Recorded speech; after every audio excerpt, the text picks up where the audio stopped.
السلام علیکم دوستو، آج کی سٹوری کا ٹاپک ہے چوڑیاں بیچنے والی کی محبت۔ ایک چوڑیاں بیچنے والی کو مجھ سے بہت پیار ہو گیا۔ اس کی کیا کمال محبت تھی، اور وہ جہاں بھی جاتی وہاں کی مشہور چیز میرے لیے تحفے میں لاتی تھی۔ وہ میری خاطر میرے شہر میں 4 سال تک رہی، روزانہ میری منتیں کرتی اور روتی رہتی تھی، کہتی ہوتی تھی کہ میرے نال شادی کر لے۔ میرے لگاتار انکار پر وہ واپس اپنے آبائی گاؤں جنگ چلی گئی۔ کچھ عرصے بعد میں اپنے دوستوں کے ساتھ باہو سلطان کے مزار پر گیا۔ میں ادھر مزار کے باہر کھڑا تھا کہ پیچھے سے کسی نے میرا بازو پکڑا۔ دیکھا تو وہی چوڑیاں بیچنے والی تھی۔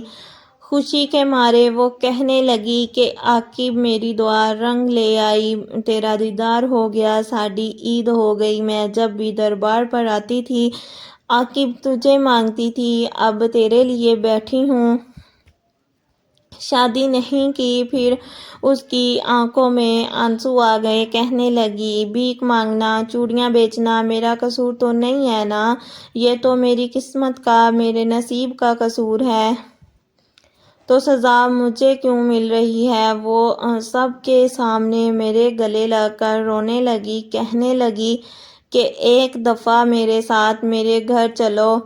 میرے پاؤں پکڑ لیے، سب لوگ دیکھ رہے تھے، میری بہت بے عزتی ہوئی، لوگوں کا مجمع لگ گیا۔ دوستوں نے بولا کہ چلو ایک دفعہ ہو آتے ہیں، میں نے ہاں کر دی۔ وہ بھاگ کر گاڑی میں بیٹھ گئی۔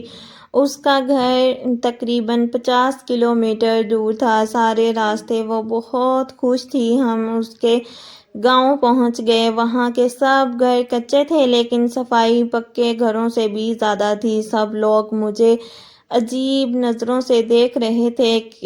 ہم ان کے گھر پہنچے تو اس کی سب سہیلیاں جمع ہو گئی۔ اس نے ہمارے لیے کیا مزے کا کھانا بنایا۔ اس کے گھر والوں نے مجھے بتایا کہ یہ لڑکی تو سارا وقت تمہارے نام کی تسبیح کرتی رہتی ہے، اور پھر جب ہم واپس آنے لگے تو اس کی آنکھوں سے آنسو نہیں رک رہے تھے۔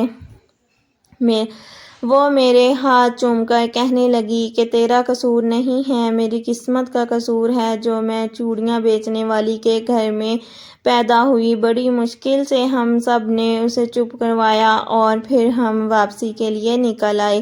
میں کار کے شیشے میں سے دیکھ رہا تھا کہ وہ تب تک دیکھتی رہی جب تک ہماری گاڑی اس کی نظروں سے دور نہیں ہوئی۔ وہ ہماری آخری ملاقات تھی۔ پھر ایک دن میرا اس سے ملنے کو دل کیا تو میں اس کے گاؤں چلا گیا۔ اس کے گھر والوں نے بتایا کہ تمہارے جانے کے بعد وہ بہت بیمار رہنے لگی، کھانا پینا ہنسنا سب چھوڑ گئی تھی، اور ایک دن اس کی موت ہو گئی۔ مجھے اس سے محبت تو نہیں تھی، پر میں آج بھی اسے روز یاد کرتا ہوں اور ہر سال عید کے دن اس کی قبر پر جاتا ہوں کہ تیرے بعد نظر نہیں آتی مجھے کوئی منزل، کسی اور کا ہونا میرے بس کی بات نہیں۔ ویڈیو اچھی لگے تو جلدی سے چینل کو سبسکرائب کر دیں، بیل آئیکن